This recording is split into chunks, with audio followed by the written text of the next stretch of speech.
Hello students, this is third part of our lesson number 10, disaster management. In our previous part we have learned about the cloudburst and a flood, and in the same video we have seen the beginning of a lightning. So lightning is the charge generated in the sky due to the friction of a clouds, we can say. आकाशातील जे ढग असतात किंवा clouds असतात तर त्यांच्यातील जे friction असतं त्याच्यामुळे चार्ज जनरेट होतो क्लाउड्सवरती आणि मग तो चार्ज जमिनीकडे किंवा अर्थकडे जेव्हा फ्लो होतो, so that is non as a lightning strike. आपण बघितलं आहे की वीज कडाडते किंवा वीज पडते असं आपण बऱ्याच ठिकाणी ऐकतो. तर हा जो वीज आहे तो इलेक्ट्रिसिटीचाच एक प्रकार आहे.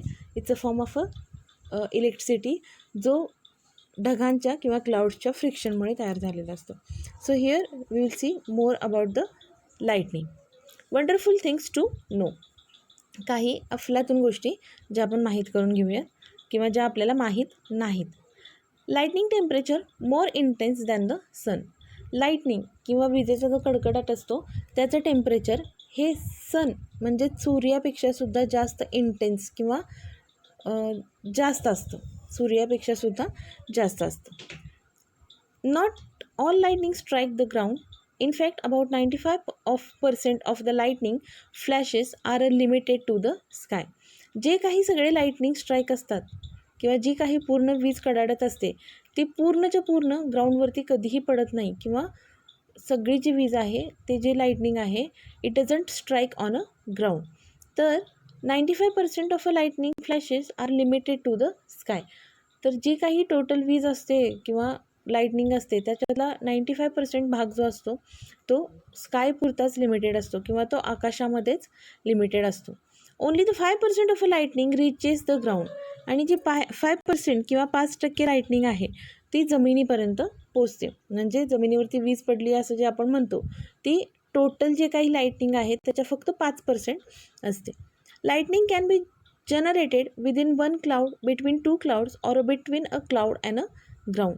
तर हे जे लाईटनिंग आहे जसं मी तुम्हाला म्हटलं की लाईटनिंग म्हणजे काय होतं तर चार्ज वेगळे वेगळे चार्ज तयार होतात क्लाउड्सवरती within one cloud or between two clouds or a cloud and a ground surface. तर चार्ज जनरेट झाल्यामुळे काय होतं तर electron starts to flow, means it's a type of a electricity only. तर ही जी लाईटनिंग आहे ती एका क्लाउडमध्ये जनरेट होऊ शकते किंवा मग दोन क्लाउड्समध्ये किंवा मग one cloud and a ground ह्याच्यामध्ये जनरेट होऊ शकते.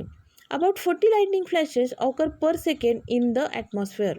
ॲटमॉस्फिअर किंवा वातावरणामध्ये दर सेकंदाला जवळपास 40 लाईटनिंग फ्लॅशेस ऑकर होत असतात किंवा दिसून येतात. The temperature generated by lightning is higher than that of the sun.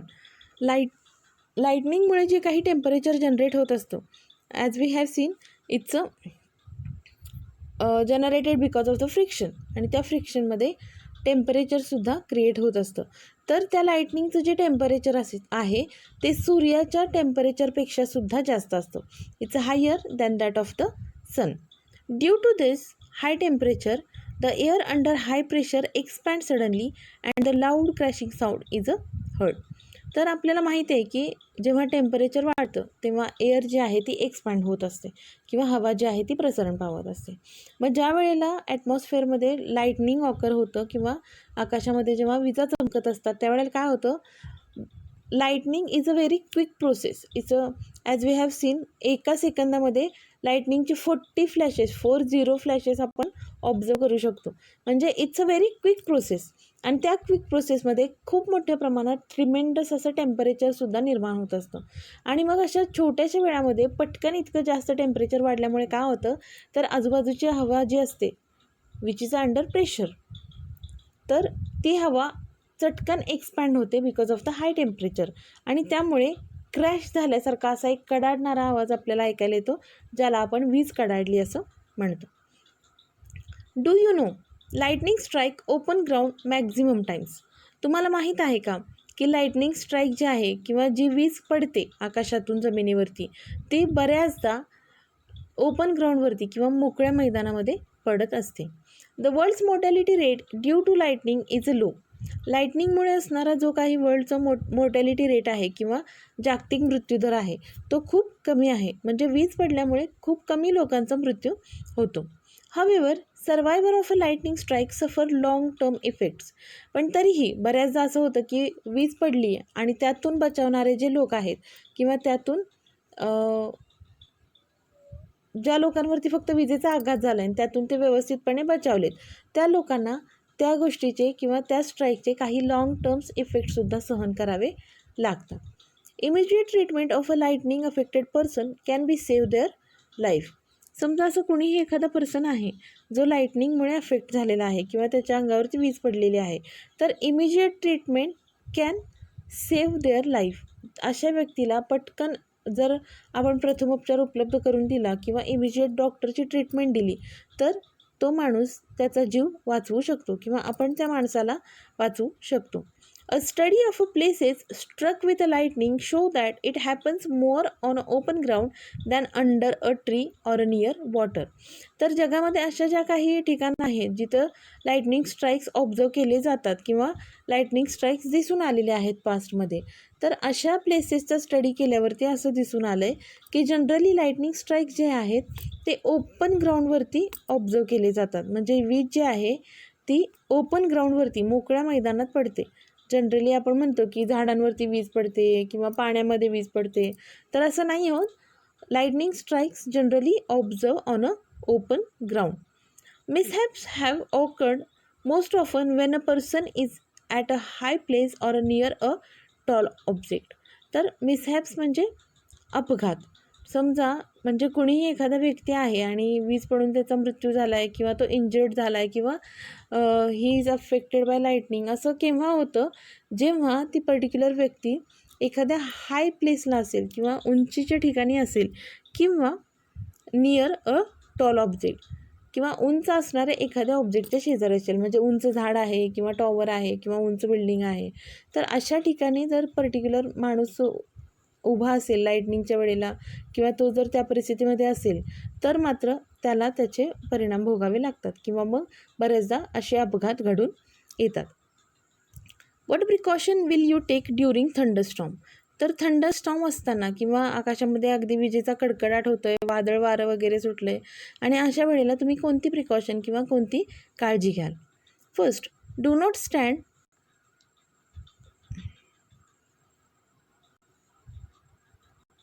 Do not stand on open ground or below a tree. Do not go to a high location or climb a tree. तर पहिली गोष्ट जे आपण लक्षात ठेवायची किंवा पहिली सावधानता ज्याला आपण म्हणू की ओपन ग्राउंडमध्ये थांबू नका किंवा झाडाच्या खाली थांबू नका. Do not go at a high location or climb a tree. अगदी उंच ठिकाणी जसं की टेकडी आहे किंवा डोंगरमाथा आहे अशा उंच लोकेशनवरती किंवा उंच ठिकाणीही जाऊ नका. And do not climb a tree. झाडावरती चढूनसुद्धा बसू नका. ज्या वेळेला आकाशामध्ये विजा चमकत असतील त्यावेळेला झाडावरती चढू नका, झाडाच्या खालीही उभे राहू नका, ओपन ग्राउंडमध्ये तसंच उंचीवरती असणाऱ्या ठिकाणी जाऊ नका. Do not stand near electric pole, telephone pole or a tower. तर हे जे आहेत इलेक्ट्रिक पोल किंवा टेलिफोन पोल किंवा टॉवर ज्या उंच ऑब्जेक्ट्स आहेत असं आपण ज्यांना म्हणू, तर अशा ऑब्जेक्ट्सच्या किंवा वस्तूंच्या शेजारी उभे राहू नका. Do not lean on a wired fence around a farm, a compound, a garden or a house. कोणतेही घर, शेती किंवा गार्डन ह्याच्या आजूबाजूला जे कंपाऊंड असतं ज्याला आपण म्हणतो, ऑर वायर्ड फेन्सेस. फेन्स म्हणजे कुंपण. तर जे वायरचे असतात किंवा मेटलपासून बनलेले असतात, तर अशा फेन्सेसचा आधार घेऊन थांबू नका, अशा कुंपणाशेजारी थांबू नका. 4. If you are on a two-wheeler, bicycle, tractor or a boat, get off immediately and go to the safe place. जर समजा अशा परिस्थितीमध्ये जर तुम्ही टू व्हीलरवरती आहात किंवा बायसिकल किंवा कोणतंही vehicle, tractor or a boat, any vehicle might be you have. पण जर वीज असेल तर अशा वेळेला तुम्ही जे चालवताय ते थांबवा. तुमची गाडी आहे, बायसिकल आहे, ट्रॅक्टर आहे, ते थांबवा आणि शक्य तितक्या लवकर सेफ प्लेसला किंवा सुरक्षित ठिकाणी पोहोचण्याचा प्रयत्न करा. Do not gather all together in one place. सगळेजण मिळून एका ठिकाणी गोळा होऊन बसू नका. While the thunderstorm is there. जेव्हा आकाशात वादळ आहे, विजा कडकडत आहेत, त्यावेळेला सगळे म्हणजे कुणीही आहे, तुमच्या घरामध्ये जास्त व्यक्ती आहेत किंवा शेजारी पाजारी आहेत, कुणीही सगळेजण एकत्र बसू नका किंवा जमू नका. Take care to keep a distance of 15 feet between any 2 person. कोणत्याही 2 व्यक्तीमध्ये, समजा एकाच ठिकाणी बरेचसे लोक जमलेले आहेत, तर कोणत्याही 2 व्यक्तींमध्ये किमान 15 फुटाचं अंतर राहू दे. म्हणजे जास्त जवळ एकमेकांच्या थांबू नका. 2 व्यक्तींमध्ये 15 फुटांचं अंतर असायला हवं. 7. Do not use plugged in electrical appliances. Do not use a mobile or a telephone. Plugged in electrical appliances म्हणजे असे अप्लायन्सेस जे आपण इलेक्ट्रिक करंटवरती यूज करत असतो, जसं की इस्त्री आहे, टी व्ही आहे, और रेफ्रिजरेटर और एअर कंडिशनर. तर अशी जी प्लग इन केलेली इलेक्ट्रिकल अप्लायन्सेस आहेत ती अशा परिस्थितीमध्ये किंवा थंडरस्टॉर्मच्या काळामध्ये यूज करू नका. And also do not use mobile and telephone. Telephone आणि मोबाईल यांचा वापरही शक्यतो टाळा. Stand on a dry wood, plastic sheet, sack or a jute cloth और अ ड्राय लिव्ज. तर हे जे सगळे आहेत, ड्राय वूड आहे or plastic sheet, sack or jute cloth or dry leaves, तर all these are the insulator materials. हे जे आहेत ते इलेक्ट्रिसिटी फ्लो करत नाहीत किंवा त्यांच्यातून इलेक्ट्रिसिटी कंडक्ट होत नाही. तर शक्यतो अशा पदार्थांवरती उभे राहा. लाकडावरती उभे राहा, वाळलेल्या, किंवा प्लास्टिक शीट असेल किंवा जूटचं कापड किंवा सॅक असेल, पोतं असेल, ड्राय लिव्ज असतील, तर ह्याच्यावरती उभे राहा. Keeping your feet together, support yourself on your sole of your feet, placing your hands on your knees and crouch low. शक्यतो जर असं वातावरण असेल तर काय करा, तर तुमच्या पायाचे जे सोल्स आहेत त्याच्यावरती स्वतःला सपोर्ट घेऊन खाली बसा आणि तुमचे जे दोन्ही हात आहेत ते गुडघ्यावरती ठेवून खाली मान घालून बसून घ्या. जसं आपण खो खो खेळताना बसत असतो जनरली, त्याच पोझिशनमध्ये, पण तुम्हाला तुमचे दोन्ही पाय एकत्र ठेवायचे आहेत आणि तुमचे हात त्याच्यावरती ठेवायचे आहेत around your knees and crouch low. Swimmers and or fisherman should immediately come out of the water. जर विजा होत असतील किंवा थंडरस्टॉर्म असेल तर स्विमर्स जे पोहायला जाणारे लोक असतात किंवा मग फिशरमन कोळी असतात जे मासे पकडणारे असतात, त्यांनीही पटकन पाण्याबाहेर येणं गरजेचं आहे. अ पक्का house is the safest place. पक्का हाऊस म्हणजे ज्याला आपण पक्कं घर असं म्हणू, पक्का अगदी मजबूत बांधकाम असणारं घर ही विजेपासून वाचण्याची सेफ प्लेस आहे. Find out if there a lightning conductor on any tall building near your house. If necessary get a lightning conductor fitted on your house. जर लाइटनिंग असेल, खूप जास्त प्रमाणात थंडरस्टॉर्म असेल, तर तुमच्या घराच्या आजूबाजूला कुठे लाइटनिंग कंडक्टर असणारं एखादी टॉल बिल्डिंग आहे का ते चेक करा आणि जर शक्य असेल तर तुमच्या घरावरतीही लाइटनिंग कंडक्टर फिट करून घ्या. Lightning conductor is actually a metal strip which is fitted on the terrace of your house. तुमच्या घराच्या छतावरती एक मेटलची स्ट्रीप फिट केली जाते. समजा काही कारणास्तव जर लाइटनिंग स्ट्राईक तुमच्या घरावरती झाला तर ती जी स्ट्रीप फिट केलेली असते त्यातून ती लाईट फ्लो होते आणि त्या स्ट्रीपचं जे दुसरं एंड असतं, जे मेटल वायरनी कनेक्ट केलेलं असतं, ते अंडरग्राऊंड केलेलं असतं किंवा जमिनीमध्ये खोलवर पुरलेलं असतं. त्यामुळे त्या लाइटनिंग स्ट्राईकचा तुम्हाला तसा जनरली काही धोका होत नाही. So it is better if you have or you get a lightning conductor fitted on your house.